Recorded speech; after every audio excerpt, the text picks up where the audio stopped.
डुकर हाणायचा मुळे रानडुकर तुम्ही वावरातले हाना, आम्ही राजकारणातले हाणतो रानडुकर. हे बी लय मस्ती आले ना राजकारणातले. बरोबर आहे का चूक आहे? बोलावं लागेल. या सरकारने निवडणुकीच्या पूर्वी आम्हाला सांगितलं, काय सांगितलं?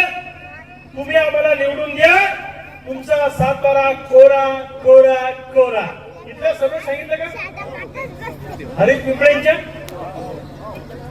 मुख्यमंत्री त्यावेळेस आले होते ना, तुम्ही होते टाळ्या वाजवायला?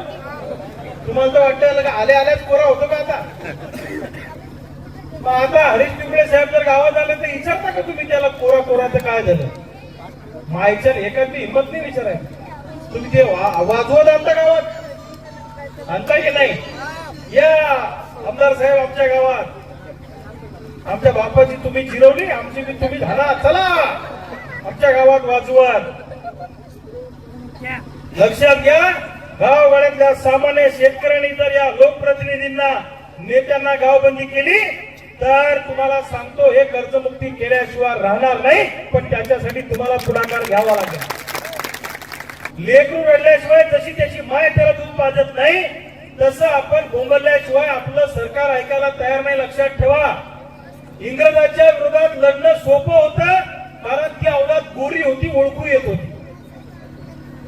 आपलाच कोणतरी बसलाय तिथं, ओळखू येत नाही. हे आपल्यात येऊन बसले तरी समजत नाही, हे आपला एका विरोधातला आहे. बरोबर आहे का चूक आहे? म्हणून लढणं कठीण झालंय, पण हिंमत हारून चालणार नाही. लक्षात ठेवा, तुमच्या घरात साप निघला तर रविकांत तुपकरला फोन केला आणि मी बुलढाण्याहून इथे येईपर्यंत गाजीपूरला तो साप किमान 10 जणांना असेल ना.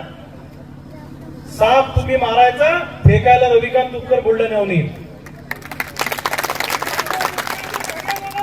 तुमच्या अकोल्याच्या जेलमध्ये मी लय खेळ येतो. अकोल्याच्या जेलमध्ये सरे डॉन माझे मित्र झाले.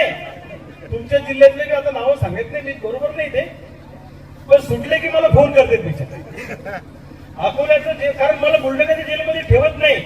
मी तिथे आलो की गर्दी जमा होती ना, म्हणून ती मला अकोल्याच्या जेलमध्ये पाठवून. अकोल्याच्या जेलमध्ये एवढे दोस्त झाले माय आता, कोणत्याही बॅरेक मध्ये गेले की मित्र जे माय आता. त्याच्यामुळे जेलमध्ये जाणं, पोलीस केसेस होणं ही काही मोठी गोष्ट नाही, ते मर्दानगीचं काम आहे. लक्षात घ्या. आता माझा फोन टेप होतोय, कारण मी अकोल्याला त्या दिवशी राकेश टिकेत आले होते, प्रकाश भोवना कार्यक्रम ठेवला होता. प्रकाश पोरे साहेबांना आम्हाला बोलवलं होतं सगळ्यांना. मी म्हटलं नेपाळ सारखं तुडू तुडू हाणतील लोक यायला, तेवढ्या मुद्द्यावरून मला फोन टेपिंग सुरू आहे.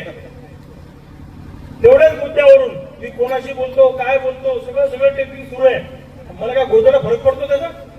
मला काय फरक पडतो? मला काही फरक पडत नाही, कारण माझी काही भानगडी नाही. त्यामुळं तुम्हाला सगळ्या शेतकऱ्यांना आणि तरुण पोरांना विनंती आहे की भावांनो, एक संघ व्हा.